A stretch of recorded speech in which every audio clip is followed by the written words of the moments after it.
Hello everyone, you're welcome to OPC TV Sundos Communication. I'm Alagbe Karadi. I'm here today with a civil servant, a retired one at that.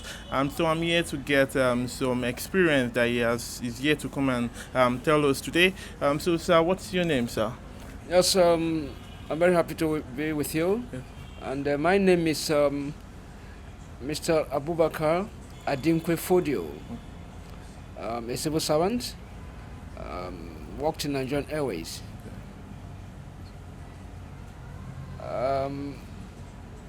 Subsequently, I'm very glad to be in this interview due to what the government has been doing, which has necessitated to a lot of discrepancies in airline direction.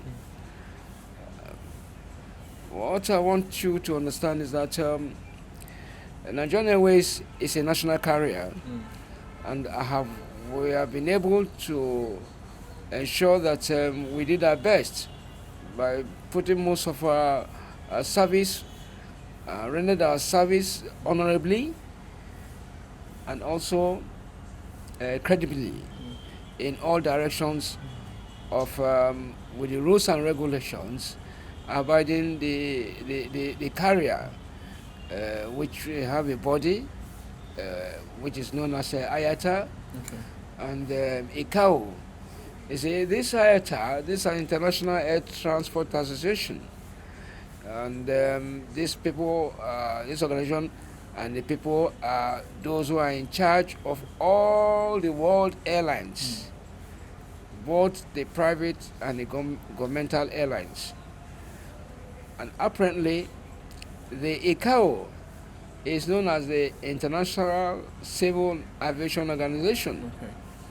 And these bodies set to regulate airlines and ensure that safety is being conducted simultaneously, which makes sure that airlines abide to rules and regulations abiding the airlines all over the world.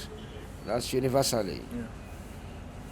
So that's exactly why we are still working, and we have worked and served meritoriously in the airline, in government airline. But what happened was that I served for 32 years. Yeah. And subsequently, pension has not been paid. The only thing government... For how many years now? This is getting to almost about subsequently 15 years. Is it what? How much was the pension at the startup? How much was the pension? Yeah, the pension ought to be paid every 28th of each month. Okay.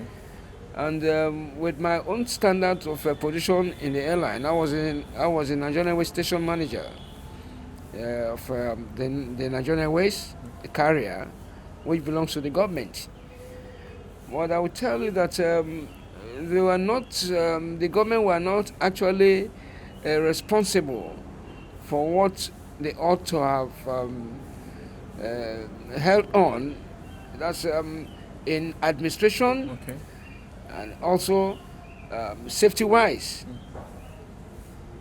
Then we'll talk about the welfare. Okay, so can I ask you what faulted the payment of the pensions?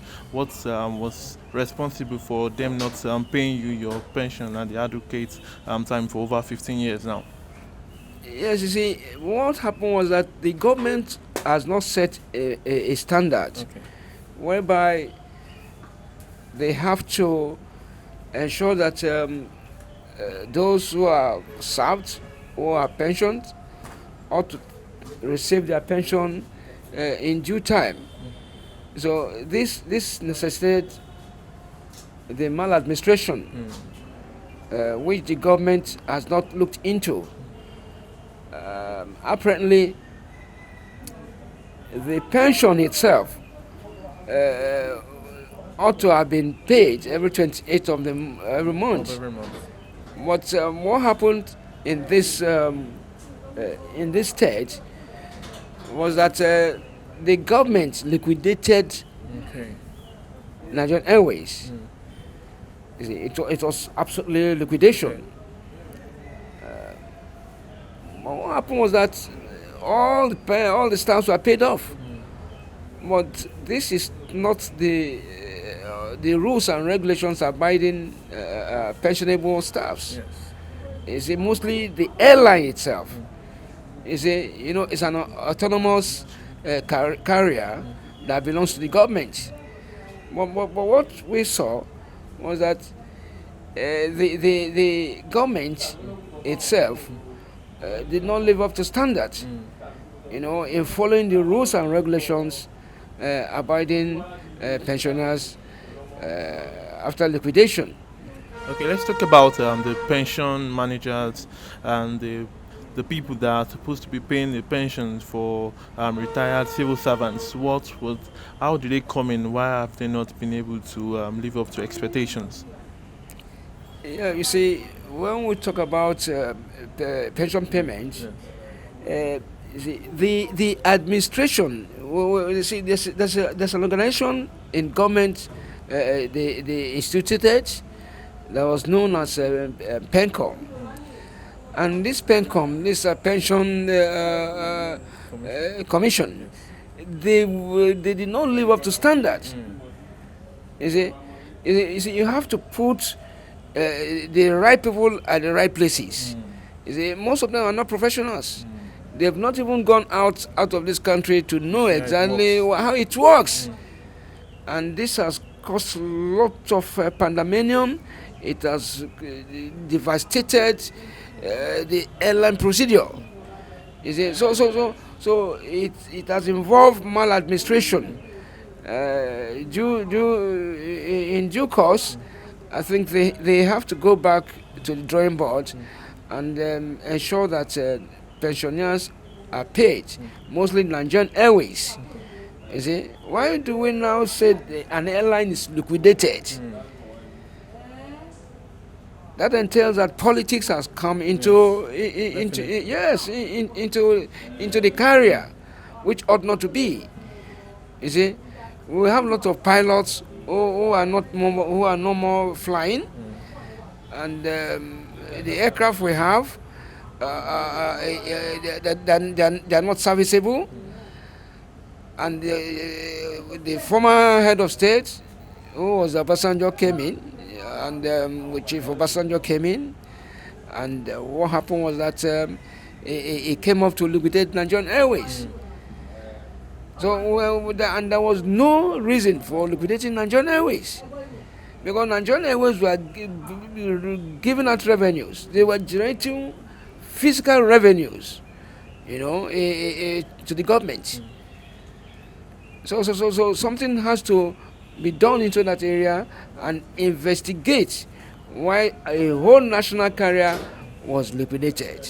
Okay, so let's it was political. Okay, let's let's talk about your personal your standard of living now. Yeah. How has this lack of payment of this pensions, how has it hampered your standard of living as of now? In fact, it has rendered lots of problems and devastating occurrence in my life. It has reduced my tendency becoming abnormal. And I'm getting to something years now, almost about 68 years. So how can I say myself served the national career for almost about 32 years and nothing to write home about? It has rendered the home useless, which ought not to be. After you have served the government meritoriously for 32 years, and one cannot meet up because pensions are not adequately paid after liquidation, these are the area government ought to look into. Most of our colleagues are dead as I'm talking to you now because of inability to pay and ill-fated, situation. Most of them are traumatized. And that has affected the livelihood of every of us, even including me. So as a group, what do you guys do to make sure that the government can hear your voices, sir? Yes, we have a union. Okay. And the union actually worked very hard to the extent that a payment was made some few years back, and those payments were not adequately paid. There were a lot of discrepancies on that payment. One has, for example, one ought to receive at about 8 million, and you say he'll be receiving 2 million. So look at the ratio, look at the gap. You see, so the exercise was a failure. You see, in that direction. So they have to go back to the drawing board and ensure, one, that the national carrier pensioners receive their pensions, apart from the not even liquidation. only the national carrier, not even the national carrier's pension, but generally, yeah, the civil servant, because I will tell you really that the method, that is the methodology of paying civil servant pensions, are nothing to write home about. You see, the committee have not lived above board, and the system holds no water. So you set up an organization that really wants to take care of pensioners of the civil servant in this country. That's what I'm trying to tell you about. Okay. So finally, sir, we are in front of the TV today. Let's get what's your final what do you want to tell the government concerning you and concerning your union, concerning other civil servants, and concerning the aviation industry? Yes, thank you very much for that. You see, the most important thing is that the government has to set up a committee, which I'll be happy if I'll be called to head that committee. So that I can be able to make sure that things are done in the right way for all the civil servants in this country. And I rest assured the government that this is very important, because most of the personalities today who are civil servants, who are in the helm of affairs, they were civil servants before they entered into politics. But what I'm trying to say is that a committee has to be set up, and if I'm called, by the grace of God, I'm ready to serve, to ensure that the pensioners in this country are well paid and paid in due time. That is what the government of Buhari, General Buhari, and his cabinet should do now. I can remember my good friend Lai Mohammed, who is the Minister of Information and Culture. Yes. We worked together in the airport, and I thank God that this time around something has to be done to make sure that we move this country forward by ensuring that pensioners all over the whole sectors are well paid in due time. I think I can head that committee. You can definitely, sir. I can, by the grace of God, yes. So thank you very much for your time. We really appreciate you on OPC TV.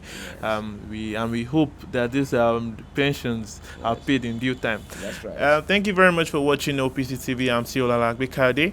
We've had what the person that we have today, the pensioner that we have today. We had the erroneous lifestyle that they have to, and an erroneous situation they have to pass through after leaving office. From every member of the OPC TV crew, let's say bye-bye.